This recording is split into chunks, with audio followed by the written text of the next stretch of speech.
So as we talk about travel, a rental car can really drive up the cost of your spring break trip, but there are some ways to save and avoid getting taken for a ride. Here this morning we have Ted Rossman, a senior industry analyst with Bankrate. He joins us here live. Good morning to you. Good morning.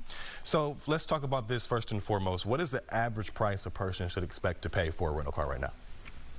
You know, it really depends, but I often see something like $80 a day, which sounds pretty steep. These costs are definitely higher now than they were pre-pandemic. Fortunately, rental car prices have come down about 14% year over year, according to the Consumer Price Index, but a couple years ago, they surged 24%. So this is still a big line item for people. So usually if you reserve ahead of time, you save money usually. Is that how it still is currently? Yeah, one thing you can do is to prepay for that rental. That will often save you 10, maybe 15%. You just have to be careful. I got burned on this once. If you don't end up taking the trip, you're out that money. So that's one potential risk to booking early. One thing that may be better is reserve early so that you have the peace of mind, but don't pay until you pick up the rental. That gives you more flexibility if you have to cancel. And you can also continue to comparison shop. As long as it's cancelable, you might actually be able to find a lower price later on.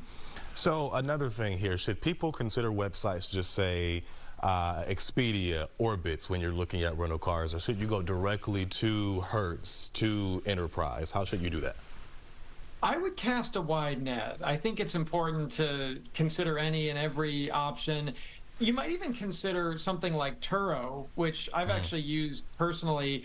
This is kind of like the Airbnb of car rentals. You're renting from an individual person, not one of these big national companies. And sometimes it actually works out surprisingly well. I was a little skeptical at first. My wife really wanted to try it, but it actually worked out great. And that's something that could save you some money. Yeah, it sure can. And I've used it a couple of times here in Houston myself. All right, Ted Rossman, we appreciate you. Thanks so much for all of your advice on this as people head to travel for spring break. Thank you so much, sir. No problem. Thanks.